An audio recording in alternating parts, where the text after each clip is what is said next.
What is up, everyone? This is VGC Corner. I'm Brady, aka B Smithy, and I will be your host of this video. In this video, we are going to be going over the top 3 teams you will need to beat if you are going to be competing at the North American International Championships. The goal of this video is to give you some insider information that us top players are aware of to close the gap between a newer player and a top level player. Now, before we begin though, shameless plug, check out our website if you are interested in learning more about VGC and getting better at the game, vgccorner.com. Our website is in the description, so let's get right into it. The first team you should be ready for going into NAIC is Kingambit Offense. Kingambit Offense typically works by positioning your Kingambit into a way where you can get up a free Swords Dance and sweeping your opponent with that Swords Danced Kingambit. For those of you who do not know, Swords Dance is a move that boosts your attack by 2 stages, essentially doubling your attack, and when combined with Terra Dark, it makes for a very potent Sucker Punch and Kowtow Cleave. Kowtow Cleave at +2 with the Terra Dark, holding the black glasses, gets a one-hit knockout on Amoonguss, which is one of this format's bulkiest Pokemon in the game. So how Kingambit Offense works is by trying to position Kingambit in a way where it can get a Swords Dance up, which doubles its attack,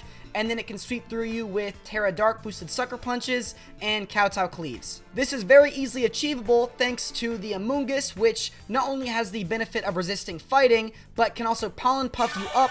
It can Rage Powder away any attacks onto the Kingambit, and it can Spore the opponent, allowing you to get a free turn to set up a Swords Dance. In addition to Amoonguss being a core partner on this team, they have Arcanine, which can allow Kingambit to get up pretty free Swords Dances thanks to Will-O-Wisp and Intimidate, neutering physical attackers. Fluttermane kind of rounds out this core because it is a Fairy type, and Fairy is super effective into fighting, which is one of Kingambit's biggest weaknesses. This team typically consists of Fluttermane, Kingambit, Amoonguss, Arcanine, a Water type, and an Assault Vest Pokemon. The typical builds on this team are Kingambit with Black Glasses and Terra Dark with Swords Dance. Typically, you go Black Glasses, but I have seen Lumberry being used on Kingambit before. Usually, the Fluttermane has the Choice Specs item, which boosts your special attack by 1.5, and they usually go Timid to outspeed other Fluttermane. They also typically have Safety Goggles Arcanine as their Amoonguss check because it is immune to Spore. As for Amoonguss, I've seen both Rocky Helmet and Citrus on ladder. Usually they have Protect, but I've also seen some Clear Smog. As for their Water type, it's usually between 2 options. Either you have Iron Bundle with Booster Energy, or you have Palafin with the Mystic Water. If you are up against a Palafin, they will usually have Jet Punch, Wave Crash, Protect, and then the 4th move is between Close Combat, Taunt, and Haze. Usually Haze the first one you should expect to see, then Taunt, then Close Combat. As for their Assault Vest Pokemon, I've seen the Assault Vest on Iron Hands, I've seen it on Baxcalibur, and I have also seen it on Tinglu. Either way, you need a Pokemon that is good into special spam so you not get overwhelmed by Chi-Yu offense. This team typically aims to get Kingambit into a position where it can safely set up a Swords Dance and sweep through your team. Do not let them set up Swords Dances for free. How to play against this team is by going for reads. You have to read them. If you think they're going to Protect, double up the other slot. If you think they're going to go for a Swords Dance, double up that slot. You have to read them. You cannot mid-ground into this team. This team is very unforgiving. If they get up 1 Swords Dance, you're going to lose the game. Another way to beat this Kingambit offense is by forcing their Terra. Usually they will Terra their Fluttermane or their Kingambit to get an offensive position against you, and then you just need to punish it. So if they Terra Dark their Kingambit for a KO in the early game, make sure you punish them with your Fluttermane in the late game to Moonblast them or Dazzling Gleam them to ensure that you can punish that Terra. If they're not Terroring on their Kingambit, then you can Drain Punch them for 4 times super effective with your Iron Hands, or Drain Punch them with your Annihilate, or any other fighting type to the format. If they Terra their Fluttermane into you, then you can knock out their Kingambit with a Drain Punch, as it'll still be 4 times super effective because they're not Terra Darking. Moving on to the next team, we have New Balance, is what us top players are calling it, and New Balance consists of Fluttermane, Chi-Yu, Tinglu, Iron Hands, Amoonguss, and Gyarados. Typically, how balanced teams work is that they try to have a 50-50 matchup into the opponent, meaning that if you were to play up against me, the matchup is not slanted into your favor nor my favor, but I can rely on my difference as a player to outplay you. Here's the typical builds you can expect on this team.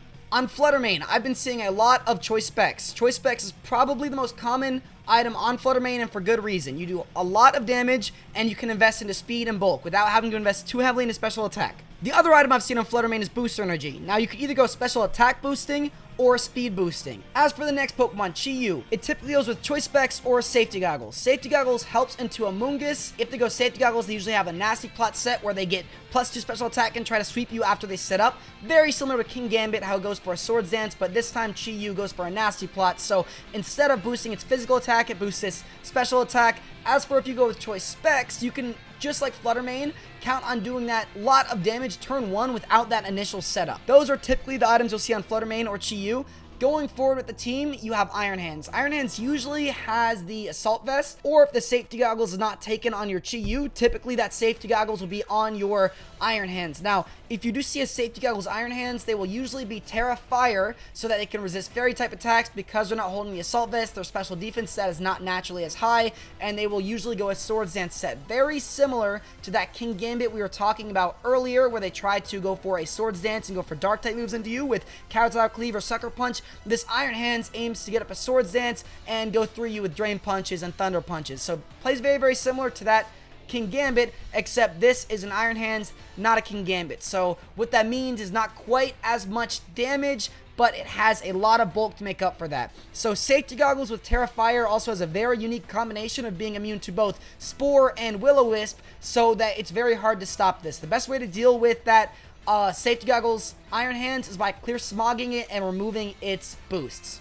Moving forward with the Amoonguss, it typically holds the Citrus Berry, but it could also hold the Rocky Helmet item. The only difference I've seen on Amoonguss variants is they have Clear Smog or Protect, but every single variant of this New Balance team I've seen from top cut lists all have Clear Smog and they bypass Protect, presumably for Dundozo and also opposing Iron Hands. As for Ting Lu, you can either go Leftovers, Lum, or Assault Vest. Now, if your Assault Vest is taken on your Iron Hands, you cannot go Assault Vest on Ting Lu, obviously, because you cannot have 2 of the same item on any given team.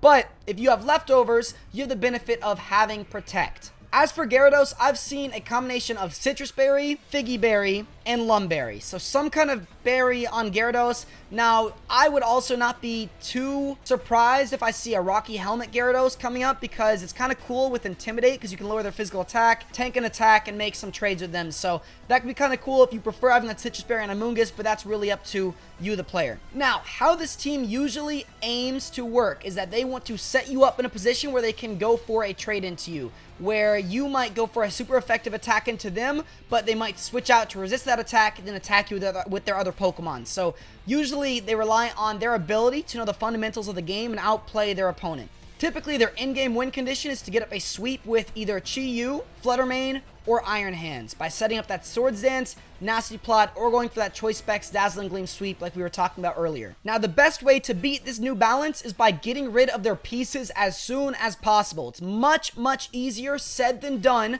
Obviously, because the team is so bulky, thanks to Ting Lu's Vessel of Ruin, thanks to Amoonguss's natural bulk, and thanks to Iron Hands' natural bulk, the team is extremely bulky, but if you can knock out one of their pieces, that's one less piece they can switch in and out of. So if you can overwhelm them with something such as Talonflame Offense, maybe Great Tusk, you can kind of pin them down and not allow them to dance on you. And the third and final team is Rain. Rain usually works by powering up their Rain Abuser. So in Rain, if you don't know, water type attacks do 1.5 extra damage. So for every water type move you go for, instead of going for a 1 of the water type attack, you go for a 1.5 of the water type attack. So let's say if you clicked a Liquidation, which would maybe do 50% of someone's HP, inside of Rain it now does 75%. Now, those multipliers get kind of out of control whenever you factor in you could Terra Water on top of that, and then that might just get a comfortable one-hit knockout. So that's typically how Rain works, but it's not just as linear as just power up your water type moves. This team consists of Fluttermane, Amoonguss, Iron Hands, Pelipper, a water type, and one of Goldango or Arcanine. Typical builds on this team are on Fluttermane, you want to have Trick Room with the special attack boosting, Booster Energy. If it's a Goldango, assume they will always be Choice Scarf Goldango. If it's an Arcanine, they could be either Safety Goggles or Rocky Helmet. If it's Palafin, assume they're Mystic Water or Safety Goggles. If it's a Azumarill, they will always be Life Orb. If it's Pelipper, they will either have Focus Sash or Safety Goggles. And usually they'll have Wide Guard in that Pelipper too. As for Iron Hands, they always go Assault Vest. And as for Amoonguss, it's either going to be Rocky Helmet or Citrus Berry. Usually Citrus Berry. As said earlier, the way that Rain works, that they try to overwhelm you with their super effective water type attacks or their rain boosted attacks. How you play into this by not letting yourself get overwhelmed. If they are going to click a Terra water boosted Aqua Jet into your Pokemon, ensure that they are -1 attack using Arcanine or Gyarados to intimidate them. If they are going to go for a Make It Rain, do not lead your Choice Specs Flutter Mane into that because you will faint. Typically, what you need to do to beat Rain is to survive their attacks and trade them back. So if they go for a Play Rough onto your Iron Hands, and Play Rough does not knock out the Iron Hands, make sure that your Wild Charge knocks out that Azumarill. So that's how you beat it, is you need to survive their attacks and then trade them back. So in conclusion, with a good understanding of how these teams work, their limits, and their typical builds, you should have a good chance of doing well at the North American International Championships. If you found this video helpful, please go ahead and leave a like, subscribe, as it helps the channel out a lot because we are just growing, as I'm sure you're seeing. And if you really want to level up your gameplay, go ahead and check out the VGC Corner in the description down below. Thank you so much for watching. Have a great day. Toodaloo!